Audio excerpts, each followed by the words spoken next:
Okay, hello everyone. So for today's video, I want to share kind of my experience and how I ended up getting a teaching position in Spain. How did I get here? What type of applications did I go through?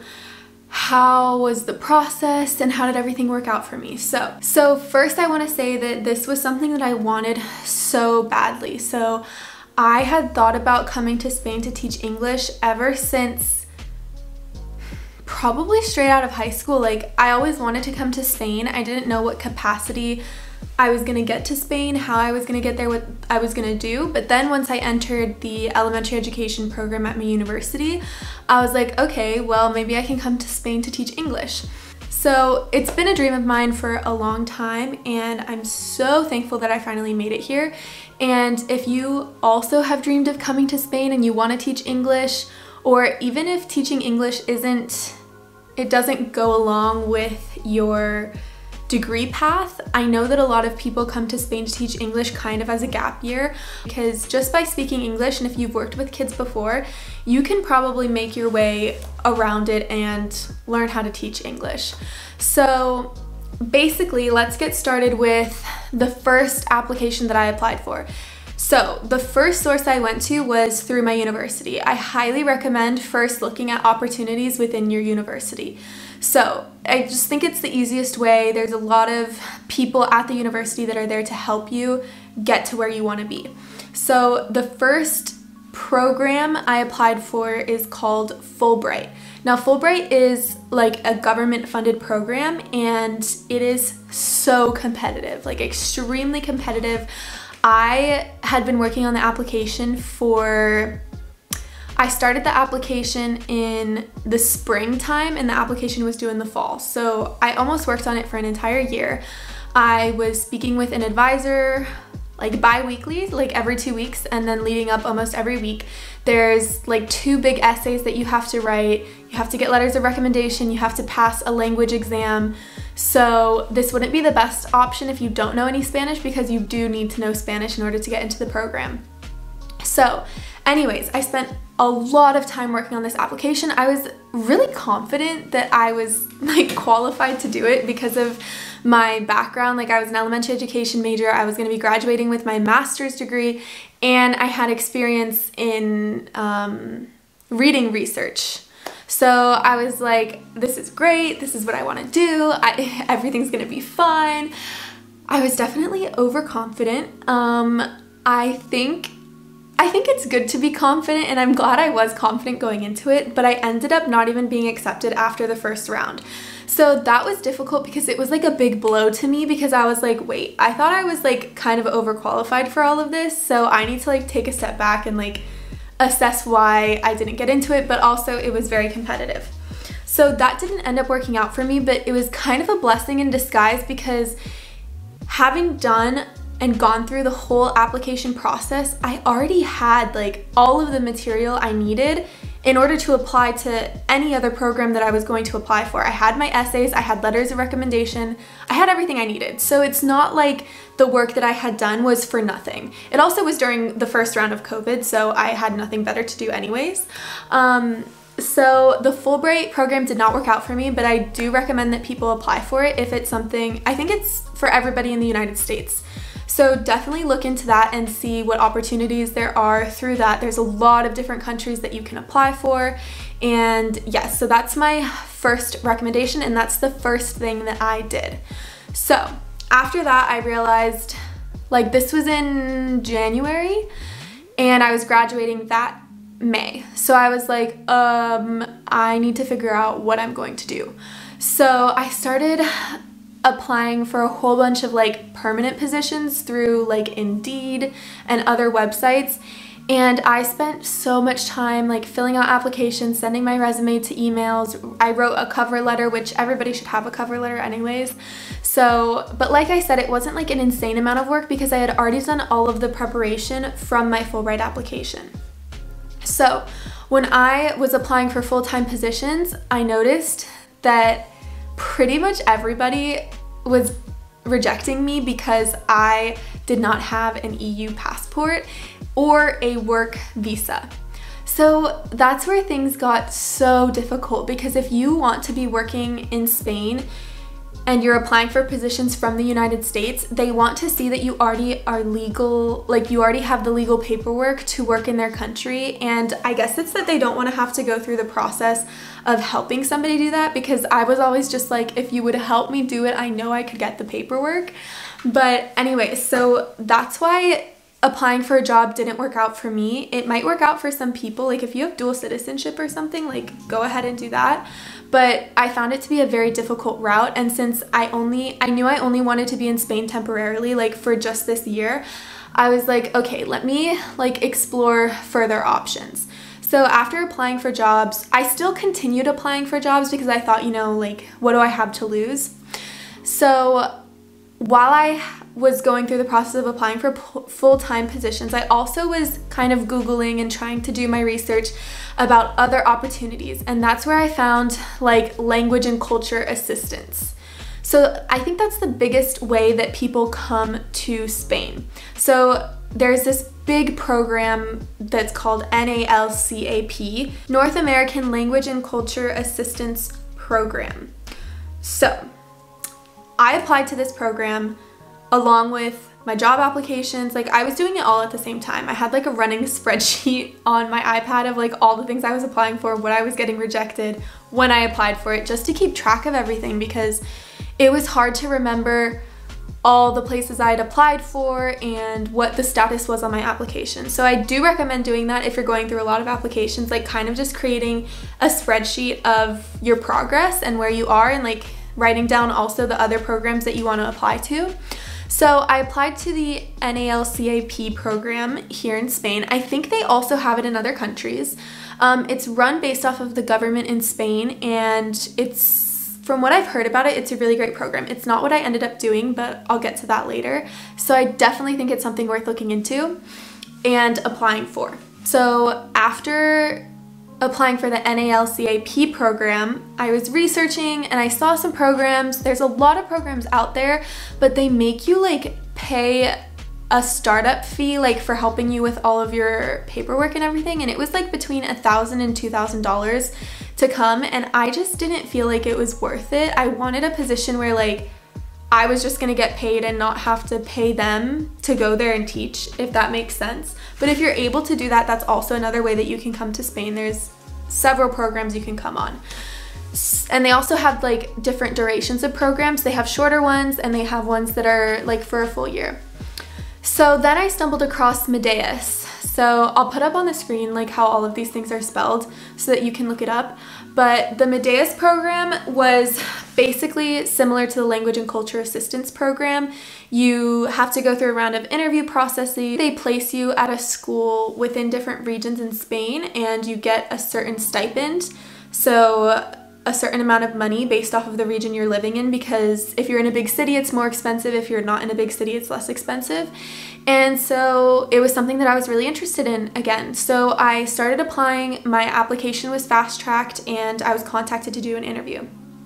I did one interview, and the interview was very basic, just like asking me about myself, asking me why I wanted to come to Spain, and then I was moved on to the next round of interviews. Now, I think the really difficult thing is during all of this, I was completing an internship at a first grade classroom. And so I was working all day long. So like, for example, I had to be at the school at 7:30 a.m. and I wouldn't get back until like 4 p.m.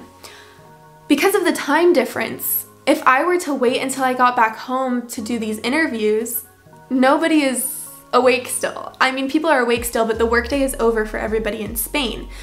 So something to keep in mind is that if you're doing interviews in Spain, you're gonna have to do them really early in the morning unless you don't have anything to do during the day. So I was waking up and doing these interviews at like 5 a.m., which was so rough, but you know, I had to do what I had to do. And so, as I said, I got past the first round of interviews, then I had the second round of interviews, and I thought that it went well. I thought like everything was good, but in the end, they didn't end up choosing me. And so I was like, what is going on? Like, I feel like I'm really qualified for these. Maybe they're just a lot more competitive than I thought. So the Meddeas program didn't end up working out for me, but I do think it's something worth applying for, and everything that I read about it, people had positive experiences. So after being rejected from Meddeas, I continued my Googling, my Google search, and I found a website called Spain Internships, and this is what ultimately led me to get here to Madrid. So Spain Internships is a company that helps people like me, people like you, like if you're trying to get to Spain, help students, recently graduated students, come to Spain to complete an internship. So the reason that they do it as an internship is because, as I stated before, it is so difficult to get a job and get through all of the work visa paperwork. So they focus on doing internships that allow you to come to Spain to do what you want to do. And yes, so when I was in contact with them, I had to make sure that since I had already graduated, I had to make sure that my university would be willing to provide me with a training agreement. So this is where it gets kind of confusing, and just bear with me. It's confusing. It doesn't really make sense, but it's how they do it. So once I confirmed with my university that they would give me a training agreement, which basically it's a continuation of my studies. I attended this university, and that the university would be willing to allow me to participate in the program, kind of supervise me, and I would be getting some sort of credit through the university while doing the internship. And the relationship between the company that I'm working for now and the university is what allowed me to come on a student visa. That part is really important. So after confirming that, Spain Internships has a list of companies who are looking for people to be interns and teach English. They also have it open to like several different career paths. So they could have something for like engineering, medicine, like anything. But obviously I was choosing education and to be involved in teaching English. So I found about 5 companies who are doing internships. They'd pay you each month, and I started applying for those. And so the first one that I applied for, the company name is Activa. In Spanish they call it Actividades, Idiomas Formativas, I think, or was like my top priority. And I ended up getting an interview with them after I had to fill out like just a normal application form and answer a couple of questions. And after doing that, I had an interview with the company. Again, time differences, make sure you take that into consideration. And so during the interview, they offered me the position to work in Spain and to work in Madrid. So that part was so exciting to me, which is like a huge city, and I'd never lived in a big city before, and so I was really, really excited when she told me that. I accepted the position, and we started moving forward in the paperwork process. So this section now is going to be covering once you get accepted to a company to actually getting your visa. It's a huge process that I was not prepared for. I wish that I had known how long it was going to take and how many things I was gonna have to do to, like, all the paperwork I was gonna need to get, how much everything was gonna cost. And so I wanna go through that now so that people know what to expect and like how much money you need to get all of this paperwork to apply for your visa. So I'm gonna go like step by step through everything that I had to do. So after getting the position offer, the first thing I had to do was get the training agreement with my university. I thought, my naive self, thought that it would be easy, like I was just gonna send them the document, they were gonna sign it and send it back to me. Unfortunately, that's not the way things work. The training agreement basically states the company you're gonna work for, how many hours you're gonna work, that you're a recent graduate of the university, and that the university is going to recognize your internship. So that part about the university recognizing the internship, my university chose to go through an internship recognition program where while I'm here, I will have to complete a couple of assignments, basically reflecting on my experience, and someone from the school will have to sign off that I was there for at least like a certain amount of hours. So that's how my university decided to keep track of me while I'm here, and it's obviously different for everybody. So to get the training agreement signed, the university goes through a whole process, and I'm not going to go into that because that's so specific, but basically it took about a month for the university to finally sign the training agreement. I also had to go through a process of like registering myself for their travel registry guide to keep track of their students. I had to like sign a COVID waiver that like if something happened to me, it wasn't the university's responsibility, which like I understand. And I had to sign up for the internship recognition program. There was a lot of paperwork that I needed to do. So it took about a month. So my timeline was May I was accepted, June I had the training agreement signed. Now after I had the training agreement signed, I could apply for my student visa. Now, there are so many documents that you need in order to even submit your application. So basically, each consulate has a website to provide you all of the information of everything that you need. So I'm not going to say everything here, but I put in the description the website that directly shows you all of that, and also a couple of other websites that I use to gather more information about the process. So you cannot apply for your visa too far in advance. It has to be within 3 months. So after I applied for my student visa, the company, Activa, also sent me an email saying that they needed to apply for an authorization with Spain on my behalf. So in order to complete the internship, I think this is kind of a new law, and I'm not sure that everybody has to do it, but I had to do it. It's basically where the Spanish government authorizes you to come to Spain to live there for the year and to complete your internship. So all of the documents I needed for that were pretty similar to the visa application. There was also, I had to show proof of financial means. So this meant that I had to show that I had like, I want to give the specifics for you guys so that you know how much you need to have in your account to show the government. I needed to have about $7,000 in my account, which I thought was ridiculous because even if you have savings, like I needed help from my parents because I did work in college, but I didn't have that much. And so, like I said, I've been very thankful for my parents throughout this process. And so you need to show that you have that amount in your account, even though the company is paying you each month, which I didn't understand. I didn't like it, but that's just the way it is because I thought like, if the company's paying you each month, that is your form of sufficient funds for living.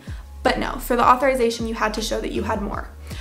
So after applying for that and after applying for the student visa, I was like, okay, everything's great. Like I've gotten all the paperwork done. It was kind of stressful, but whatever. Now I just need to wait for everything to be approved. I was planning to get to Spain at the beginning of September and I was so excited. So then, like 2.5 weeks later, I get an email from the consulate where I had applied for my student visa saying, oh, your visa application has been rejected. You cannot apply for a student visa. You need to apply for like blah, blah, blah, blah. They gave me instructions for a work visa. And I was like, oh my gosh, what is going on? And so I had to go back and forth with the company. Things that I wish I would have known is the visa application is expensive. It's about $160. I needed to get a background check. I needed to get the background check apostilled. I'd never heard that word before in my entire life. But basically you have to go to like, I had to drive to the capital of my state and go there, get it signed. That part wasn't expensive. The actual like application fee to get apostilled was like $20 like per paper, which I guess if you have a lot of papers, that's a lot, but I only had 2. Expensive part was every single paper that I had in English had to be translated into Spanish. I didn't think translations would cost that much. I'm gonna put up like how much I ended up having to pay for translations here. I think it was like close to $200 for translations, which is like ridiculous. So if you add everything together, like you're spending a lot on an application and you don't even know if you're gonna get accepted or rejected, and either way the consulate will take your money. So I wish I knew after finding out that my visa was rejected, I wish I knew that I should have pushed the embassy and sent emails to them saying why my application should be accepted for a student visa. Now, of course, I didn't know that that's something that you should do, and I really wanted to say that here so that people know, like, if you get rejected and you don't know why, please send them an email asking them, one, to explain why, or two, detailing, like, I put bullet points of all the reasons why this should be accepted as a student visa, but I didn't do that until like way later, and I wish I would have done it immediately, but I didn't know. So hopefully that helps someone. Just know, like, don't accept that they reject it, like push them and ask them why, tell them why you should be accepted. It takes so much longer than what people tell you for paperwork to get done. For example, on the Consulate of Spain website, it says, or the Government of Spain website, it says that for an authorization to be approved, it takes 30 days. It ended up taking 2 months for mine to get approved. So don't trust what they say, I guess. Usually it's going to take longer, and just be prepared for that it's going to take a long time. Those are really the major things that I wish I would have known and that I wanted to tell you guys so that you now know. So to sum up the story, I finally had my visa application accepted. I went to go pick it up, and I immediately took my flight out of Miami to come to Madrid, and I finally got here. I am so excited to be here. I start teaching on Wednesday, and I really can't believe I'm here, and I really hope that this video has helped even like one person know more about the process, and have answered some questions that people might have. If you have more questions, please leave them in the comments and I will try to answer them if you have any. And if you want me to do another video talking about something more specific that I went through, I would love to do that for you guys. And yes, so I hope that you have enjoyed. I hope that this helps make you feel better about the process. It might have just made you feel more like stressed out, which I apologize for, but it is a stressful process. And yes, I will continue to document my experience here, and please make sure to give this video a thumbs up and subscribe to my channel if you want to see more videos about my experience here. And yes, I'll see you guys in my next video. Bye.